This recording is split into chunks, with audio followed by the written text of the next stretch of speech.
Hello everyone. तो part एक में हमने जो है लेवल टू के जो सम किए थे, अब हम इसमें 1 से 5 तक सम हमने कर लिए थे पार्ट वन में। अब हम पार्ट टू शुरू कर रहे हैं सम नंबर 6 से 10 तक। तो आइए 6 नंबर सम करते हैं पहले। तो 6 नंबर सम में लिखा हुआ है, एक ट्रैक्टर को पिछले पहिए की त्रिज्या का आगे के पहिए की त्रिज्या से अनुपात 7:5 है। पिछले पहिए का व्यास 70 सेंटीमीटर है। 10 चक्कर लगाने के बाद आगे के पहिए द्वारा तय की दूरी क्या है? पाई 22/7 लेना है। अपने उत्तर को निकटतम पूर्ण संख्या में पूर्णांकित करें। तो यहाँ पर हमें ये लिखा हुआ है कि जो ट्रैक्टर का पहिया है, जो पिछले पहिया है, जो उसकी त्रिज्या हमें 70 दी हुई है, और ये जो है पिछले पहिए की त्रिज्या और आगे के पहिए की त्रिज्या का अनुपात 7:5 दिया हुआ है। तो सबसे पहले हम यहाँ पर लिखते हैं, जो हमें पहिए का, जो दोनों पहियों का अनुपात दिया हुआ है वह 7:5 है। तो इसके बाद जो हमें पहिए की त्रिज्या दी हुई है, पिछले पहिए का यानी व्यास दिया हुआ है, मैं गलत बोल गया पहले त्रिज्या।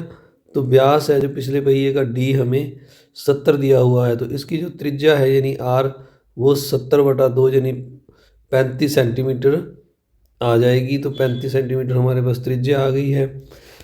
अब अगर देखें हम 7 और 5 जो अनुपात है, 7 जो है पिछले पहिए की त्रिज्या है और 5 अगले पहिए की, आगे वाले पहिए की त्रिज्या है। तो इसका मतलब जो है आगे के जो पहिए की त्रिज्या है इसको हम R1 से 2 से लिख लेते हैं, इसको R1 से। तो आगे के पहिए की त्रिज्या है जो, अगर हम देखें 5 जो है हमारे पास जो त्रिज्या है आगे के पहिए की और पीछे के पहिए की 7 है। अगर 35 हो पिछले के पहिए की तो आगे की कितनी आएगी, इसको हम काट लेंगे। 7 एकम 7, 7×5 35। तो R2 हमारे पास, सॉरी 5×5 25 आ जाएगा। इसको गुना करेंगे 5 को 5 के साथ, तो 25 सेंटीमीटर जो है आगे के पहिए की त्रिज्या आ गई है। तो अब हमें पूछा गया 10 चक्कर लगाने के बाद आगे के पहिए के द्वारा तय की गई दूरी। अब जो परिधि है हमने निकालनी है सर्कल की। तो परिधि का जो फार्मूला होता है वो होता है हमारे पास, जिसे हम पेरीमीटर भी कह देते हैं। तो 2πr होता है एक चक्कर का। अब 10 चक्कर उसने लगाए हैं तो हम इसको 10 के साथ गुना कर देंगे। तो अब यहाँ पर हम जो है लिख देंगे 10 चक्कर में तय दूरी। तो ये जो है 2 गुना पाई की वैल्यू हमने 22/7 लेनी है, और आर जो है हमारे पास 25 है, और गुना में 10 चक्कर में हमने निकालनी है। तो इसको 10 के साथ और गुना कर देंगे। तो इस तरह से हम, इसके बाद अगर हम इनको देखें, इनकी अगर गुना देखें 2 की 22 के साथ, 22×2 44, 44 को हम 25 के साथ गुना करेंगे तो ये हमारे पास जो है, और फिर 10 के साथ हमने गुना करनी है तो ये 11,000 जो है इन सभी के ऊपर वालों की गुना आ जाएगी। फिर 7 के साथ हमने इसको डिवाइड करना है। तो 7 के साथ अगर हम डिवाइड करेंगे इसको तो ये 1571.4 आ जाएगा। अब दशमलव के बाद जो 4 है 5 से कम है, तो हमने जो है अप्रॉक्सीमेट जो है पूर्ण संख्या लेनी है। तो पूर्ण संख्या ये है 1571 सेंटीमीटर, ये उत्तर हमारा आ जाएगा। तो इस तरह अब अगला सम करते हैं। तो आगे 7 नंबर सम है। पिछली वीडियो में कुछ बच्चों के कमेंट आ रहे थे कि सर आप इतने इजी क्वेश्चन क्यों बना रहे हो। तो प्यारे बच्चों, ये पहले दूसरा वीडियो है। हम चाहते हैं कि आपका कॉन्फिडेंस बढ़े, आप इन आसान सवालों को आसानी से कर सकें। अगले वीडियो जो है हम थोड़े से डिफ़िकल्ट क्वेश्चन के बनाएंगे। तो आइए अब 7 नंबर सम करते हैं। यहाँ पर लिखा हुआ है, पिता माँ से 5 वर्ष बड़े हैं और भाई माँ की आयु जो है, आगे इसको जूम कर लेते हैं आपके लिए। पिता माँ से 5 वर्ष बड़े हैं और माँ की आयु अब अपनी बेटी की आयु की 3 गुना है। बेटी अब 10 वर्ष की है। बेटी के जन्म के समय पिता की आयु क्या थी? तो ये बहुत आसान सम है थोड़ा। इसमें जो 7 नंबर में है, इसमें ये लिखा हुआ है कि बेटी की आयु अब 10 वर्ष है। बेटी के जन्म के समय हमने पिता की आयु निकालनी है। तो पहले हम लिख लेते हैं बेटी, यानी मैं इंग्लिश में लिख लेता हूँ डॉटर, 10 वर्ष की है, 10 ईयर की है। और जो आगे लिखा हुआ है, पिता माँ से 5 वर्ष बड़े हैं और माँ की आयु अब बेटी की आयु की 3 गुना है। तो बेटी की आयु की जो 3 गुना है माँ की आयु, तो इसको हम 3 के साथ गुना कर दे 10 को, तो ये 30 वर्ष है जो माँ की आयु आ जाएगी। अब माँ के बाद जो पिताजी हैं, उसके फादर हैं, उसकी आयु जो है वो माँ से 5 वर्ष बड़े हैं। तो 30 में अगर हम माँ की आयु ये 30 वर्ष है, इसमें 5 जोड़ दें तो पिताजी की आयु 35 वर्ष आ जाएगी। तो ये आसान सा सम था बिल्कुल। तो आइए अब आगे चलते हैं। तो थोड़ा सा ये सम आगे और भी है, आपने कन्फ्यूज़ नहीं होना। यहाँ लिखा है बेटी के जन्म के समय।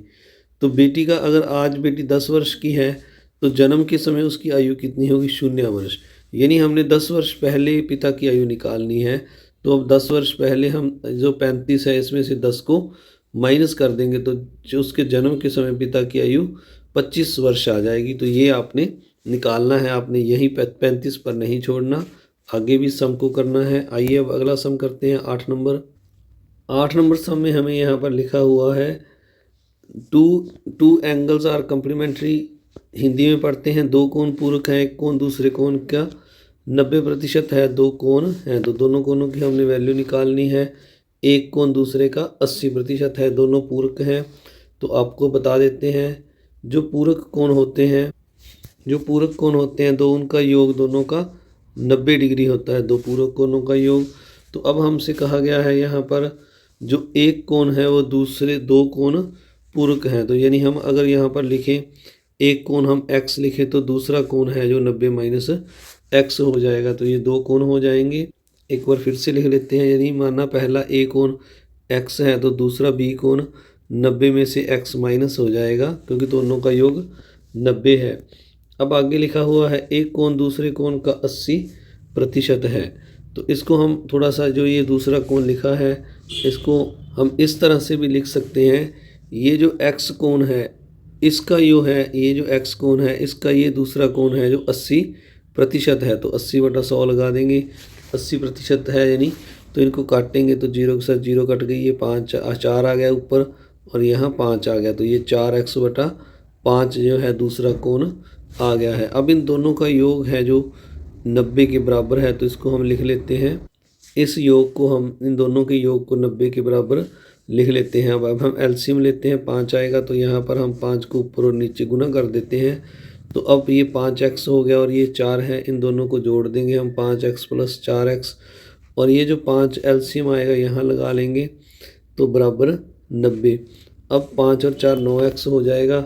तो हम यहाँ पर जो है 9x/5 बराबर 90 लगा लेंगे, ये दूसरी साइड में जाकर कट जाएगा। 90 गुना ये उल्ट जाएगा, यहाँ पर 5/9 हो जाएगा, 9 × 9 और ये 0 लग जाएगी तो x की वैल्यू 50 आ जाएगी, यानी a कोण हमारा 50 का आ जाएगा।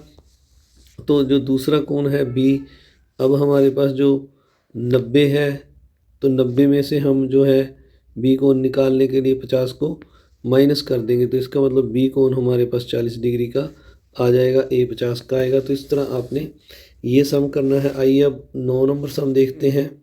तो 9 नंबर सम करने से पहले आप सभी से एक बार फिर से रिक्वेस्ट, अगर आपने चैनल को अभी तक सब्सक्राइब नहीं किया तो जल्दी करें, वीडियो को लाइक करें और ज़्यादा से ज़्यादा शेयर भी ज़रूर करें। यहाँ पर लिखा हुआ है रोहित ने अंग्रेजी में जो है 9 नंबर सम में, तो अंग्रेजी में जो रोहित ने है 61, 100 में से 61, गणित में 100 में से 93 और विज्ञान में 100 में से 56 अंक प्राप्त किए, उसके कुल अंकों का प्रतिशत ज्ञात कीजिए। तो पहले हम जो कुल उसने अंक प्राप्त किए हैं वो निकाल लेते हैं। तो कुल अंक निकालने के लिए हम जो 61 गणित के, अंग्रेजी के और गणित के 93 और जो विज्ञान के 56 अंक हैं, इन तीनों को जोड़ लेंगे तो इनका जो योग है प्यारे बच्चों हमारे पास 210 आ जाएगा। अब दूसरी ओर जो हमारे पास प्राप्त अंक हैं, कुल अंक, ये प्राप्त कुल अंक है, प्राप्त लिखना है आपने आगे, प्राप्त कुल अंक। अब जो कुल अंक हैं वो देखिए तो 100, 200 और 300। तो कुल अंक जो है उसने 300 हैं, तो कुल अंक 300 हैं, उसमें से उसने 210 प्राप्त किए। अब हम इनका प्रतिशत निकाल देंगे। तो प्रतिशत निकालने के लिए हमें यहाँ पर प्रतिशत जो है, प्रतिशत अंक जो कितने आएंगे, 210 हैं जो 300 में से हैं। तो अब हमने 100 में से निकालना है तो 100 के साथ गुना कर देंगे, 2 0 के साथ 2 0 कट जाएंगी, 3 एकम 3, 7 तिया 21 और ये 0 लग जाएगी। तो ये 70% जो है उसके प्रतिशत आ जाएगा अंकों का। इसके बाद अगला 10 नंबर सम करते हैं। इसमें हमें दिया हुआ है एक विशेष प्रकार के उर्वरक, 2 रसायनों A और B के अनुपात 2:5 है। इस उर्वरक में 21 किलोग्राम में यदि 3 किलोग्राम A को मिलाया जाए तो नए उर्वरक A और B का अनुपात क्या होगा। तो यहाँ पर हमें ये दिया गया है कि दो उर्वरक हैं ए और बी, और उनका जो अनुपात है ए और बी का जो अनुपात है हमें 2:5 दिया है। तो अब ये इनका अगर हम योग निकालें तो योग जो है अनुपाती योग 2+5 ये 7 के बराबर आएगा। अब हमें लिखा हुआ है ए की अगर हम मात्रा की बात करें तो ए की मात्रा कितनी आएगी, अगर हम देखें यहाँ पर तो 2 है जो वो 5 में से है। कुल मिश्रण हमारे पास 21 किलोग्राम है तो 21 में से हम निकाल लेंगे इसको। तो यहाँ पर जो है ये 5 लिखा गया, तो ये यहाँ पर आपने 2 है जो कुल मिश्रण 7 में से है तो 2/7 लिखना है। 7 को काटेंगे, 7 एकम 7, 7 दिया 21, 3 और 2 को गुना करेंगे तो ये 3 दूनी 6 किलोग्राम है जो ए की मात्रा आ जाएगी। अब बी की मात्रा जो है इसको हम निकाल सकते हैं।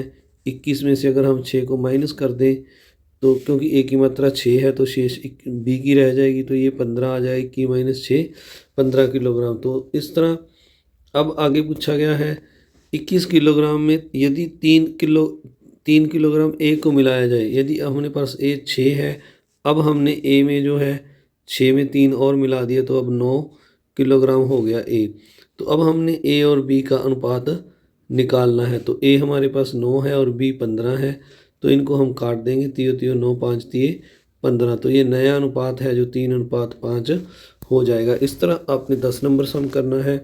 आप सभी का इस वीडियो को देखने के लिए बहुत बहुत धन्यवाद।